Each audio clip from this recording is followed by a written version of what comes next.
Most people think debt is a failure, a mistake, an emergency measure. But what if debt isn't a bug in the system? What if it is the system? Once you see how it was engineered, you can't unsee it. Around 1750 BC, something profound changed in ancient Babylon. The Code of Hammurabi wasn't just about justice, it codified a powerful financial discovery. Suddenly, debt was no longer a personal failure. It was an official tool, controllable, measurable, and permanent. Right there, carved into clay tablets, the foundation of the modern world's most powerful weapon was laid. Imagine a Babylonian farmer after a bad harvest. A drought hits, crops fail, and you need seed for next year's planting. So you borrow from the temple, from a wealthy merchant, or from the king's administrators. The terms seem simple enough, but the system was never designed just for survival. Interest rates ranged from a staggering 20% to over 33% annually. For a farmer living on the thinnest of margins, repayment was often impossible. One bad year meant you had to borrow more the next, then the next, and the next. The interest compounds relentlessly. Soon your children inherit the debt, and then their children inherit it too. 3 generations later, your family isn't farming their own land anymore. You're working it for the king, your labor no longer your own. Through debt, you've become economically invisible, legally free but practically enslaved. And here's the most critical part. This wasn't an accident. Hammurabi's laws actually included debt forgiveness in special jubilee years. Debts would be erased and debt slaves freed. On the surface, this looks merciful, even progressive. But in reality, these pardons were a safety valve, ensuring the system's own sustainability. They released just enough pressure to prevent society from collapsing, to stop a revolution before the debtors outnumbered the creditors so badly that the entire social order crumbled. Then the cycle would simply restart. Fresh loans, new harvests, same old trap. Debt was designed as a controllable crisis, a mechanism that could be tightened or loosened depending on political necessity, but never truly solved. The Roman Empire perfected this principle. During the Republic, wealthy Roman elites constantly lent to the poor, farmers, merchants, and laborers. The famous 12 tables legally capped interest rates at 12% per year. Sounds protective, doesn't it? But enforcement was another matter entirely. The power of creditors was so immense that these laws often remained just words on paper. Senators ignored them, and magistrates simply looked the other way. The wealthy made their own rules. As debt spiraled, a phenomenon called debtor dependency emerged. It always started small. A farmer borrows for seed, then for tools, then to pay off last year's debt. Within a few seasons, he's completely underwater. The first thing to go was the land, the very soil his family had worked for generations, then his home, then his livestock. Finally, he was forced to sell himself. This system was called nexum, debt slavery. If you couldn't pay what you owed, you offered your own body as collateral, becoming a temporary slave to your creditor. In theory, you could work off the debt, but in practice, most never escaped. The creditor controlled your food, your shelter, your labor, There was no independent judge, no bankruptcy protection. You worked until your creditor decided you were free, and they rarely ever did.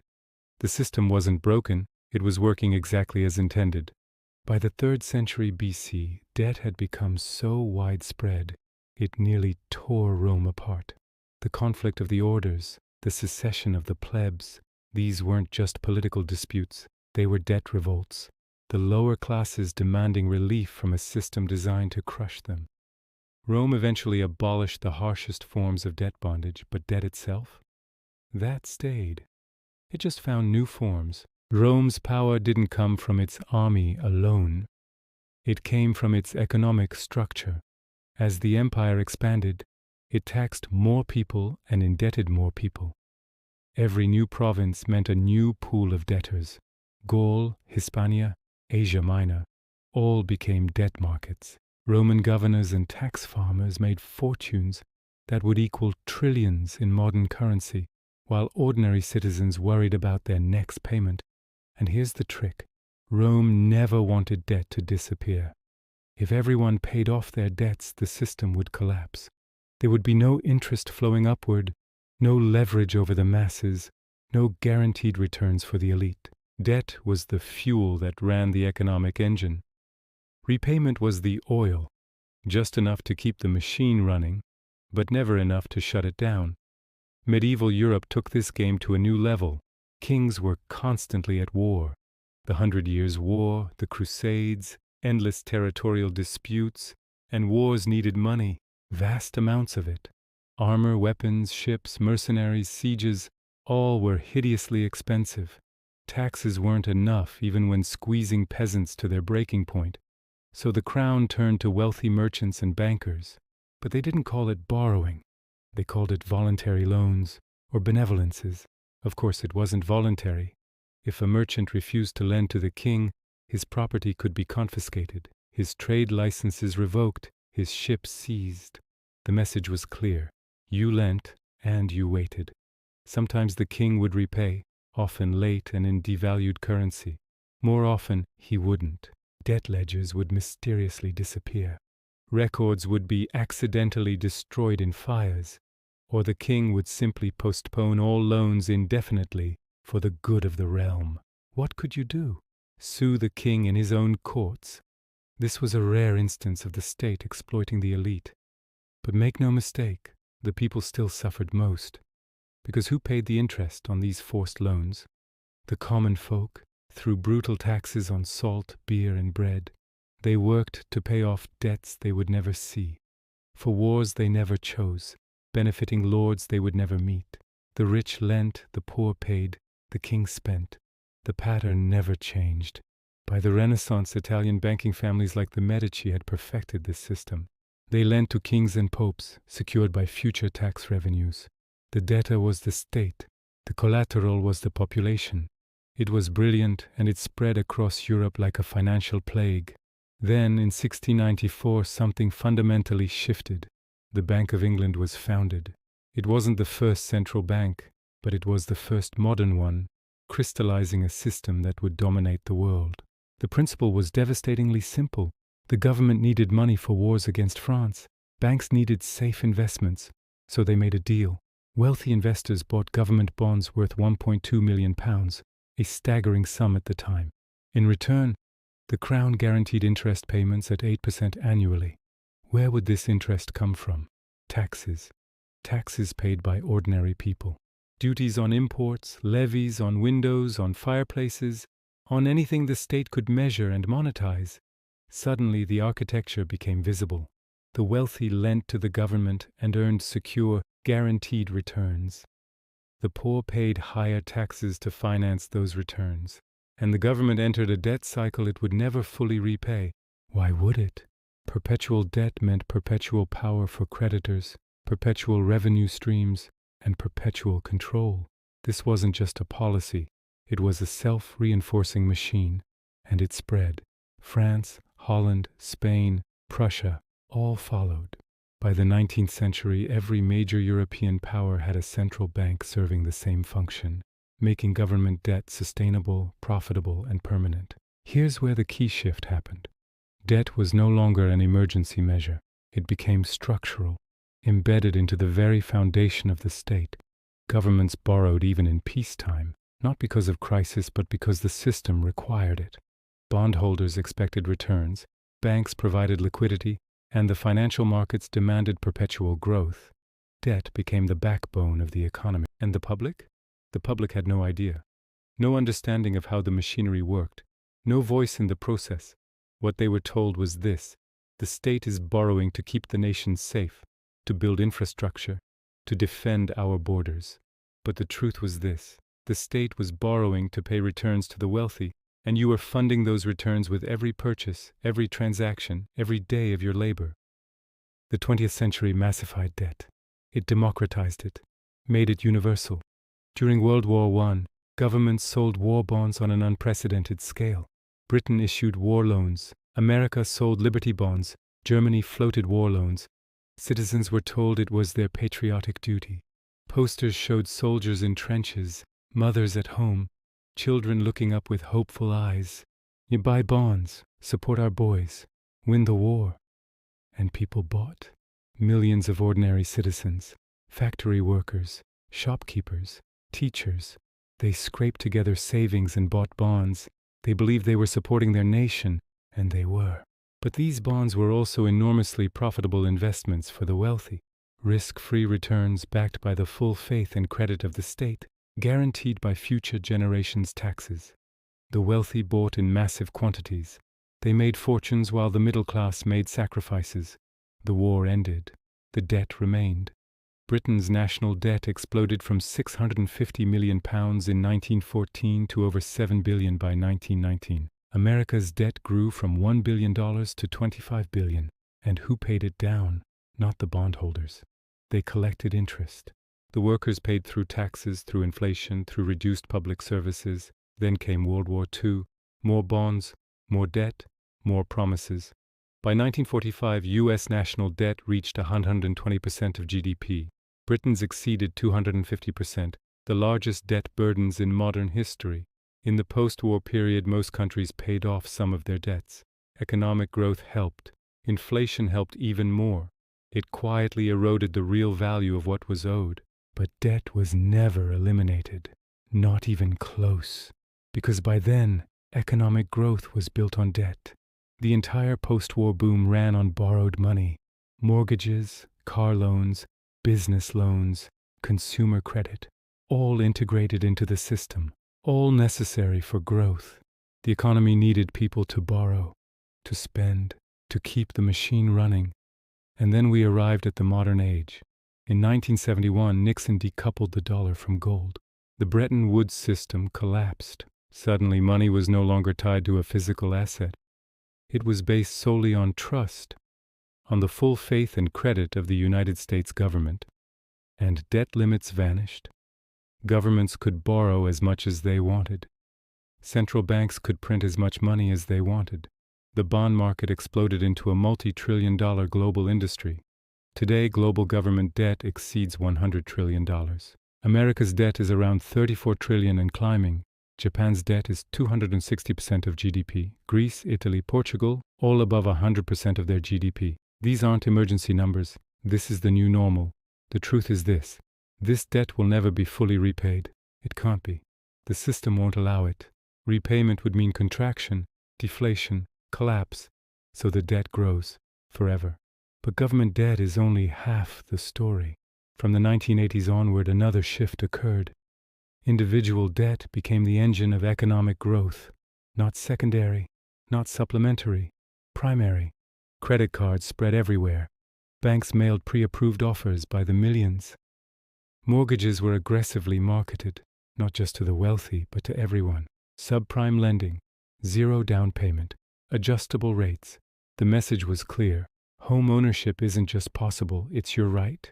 Borrow now, pay later. Student loans exploded. In 1980, total U.S. student debt was negligible. By 2008, it exceeded $500 billion. Today, it's over $1.7 trillion. An entire generation graduated not with opportunity, but with chains. People were told that borrowing was smart, an investment in yourself, a step toward the future. Education is priceless, they said, so take the loan, you'll pay it off easily once you graduate. But in reality, it was another control mechanism, more sophisticated, more total. If you borrow for your home, you can't quit your job. You can't move for better opportunities. You can't take risks. If you borrow for your education, you can't change careers. You can't pursue lower-paying work you actually care about. You can't default. Student loans survive even bankruptcy. If you borrow for your lifestyle, cars, furniture, vacations on credit, you can't stop and think. You can't step back. You can't breathe. Debt keeps you working, productive, compliant, obedient. It doesn't need guards or chains. It's invisible but absolute. The system runs on your anxiety, your fear of missing a payment, your shame at being in debt, your constant grinding effort to stay afloat. And here's the system's brilliance. It makes you feel like it's your fault. If you have debt, you made wrong choices. You spent too much. You weren't disciplined enough. You should have known better. The language of personal responsibility is weaponized. The problem is individualized. But this isn't an individual failure. It's a structural reality. Housing prices have risen 400% since 1980, while wages have barely kept pace with inflation. Education costs have increased 1,200% in the same period. Healthcare expenses are the leading cause of bankruptcy in America. Debt is not a side effect of poor choices. It's the designed outcome of a system that requires constant borrowing to function. And who wins? Banks, lenders, investors, credit card companies charging 20% interest, mortgage servicers collecting fees, student loan corporations backed by government guarantees. Your interest payments become someone else's passive income. Your monthly anxiety becomes their quarterly dividends, exactly like Babylon, exactly like Rome. Only instead of clay tablets and debt slavery, you have credit scores and wage garnishment. Now let's see the big picture, the complete architecture. Governments are borrowing, citizens are borrowing, corporations are borrowing, everyone owes everyone. The entire global economy is a web of debt, trillions deep, with no exit in sight. And here's the magic. The system never collapses because no one expects full repayment. Central banks keep interest rates artificially low, making borrowing cheap, encouraging more debt. They buy government bonds directly, something that would have been unthinkable 50 years ago. They stabilize markets. They manage inflation, or try to. They print money when needed.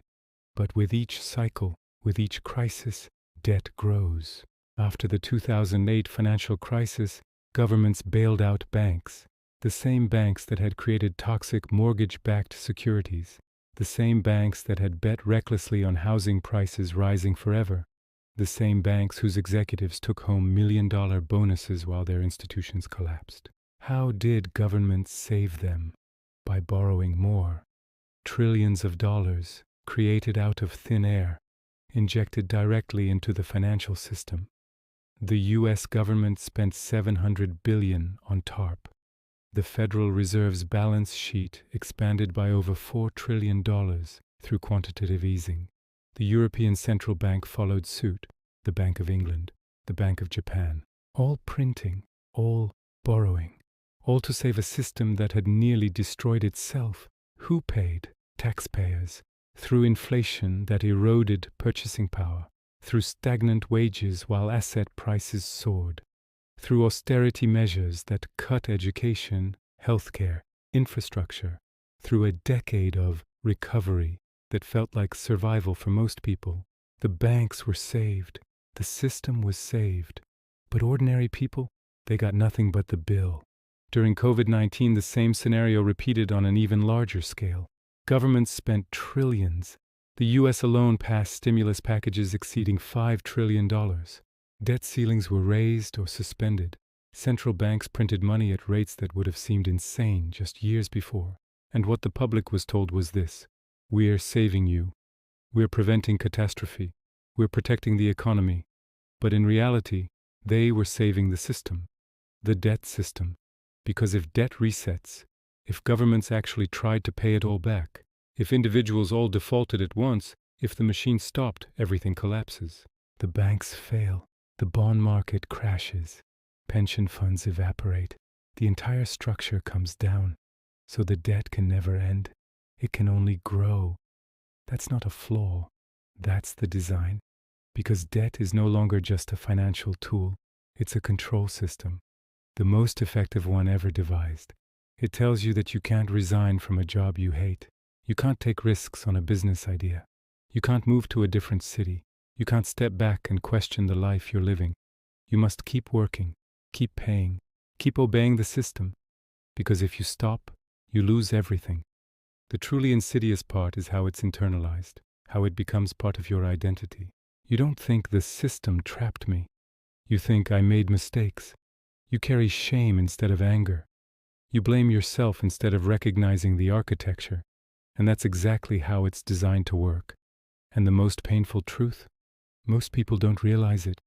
They think debt is natural, inevitable, just part of modern life, like traffic or taxes, something everyone deals with, something you manage, not something that manages you. But history shows something different. Debt was structured, deliberately, carefully, over thousands of years. It was designed to control people, to enable the transfer of wealth from bottom to top, to keep populations working, consuming, complying, and every generation falls into the same trap. The names change, the mechanisms evolve, but the principle remains constant. The Roman citizen working off nexum debt, the medieval merchant forced to lend to kings, the Victorian factory worker living on credit from the company store, the modern consumer with a mortgage, student loans, credit card debt, and a car payment, all caught in the same mechanism, all told it's their fault, all working to pay interest to people they'll never meet. The system doesn't need physical chains anymore.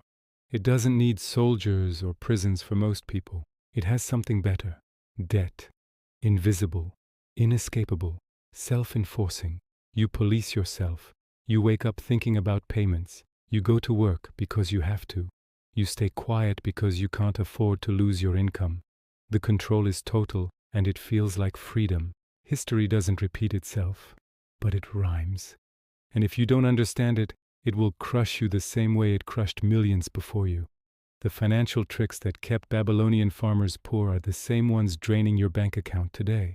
The debt mechanisms that funded Roman expansion are the same ones funding modern governments, just hidden in modern language, wrapped in different terminology, sold under new names.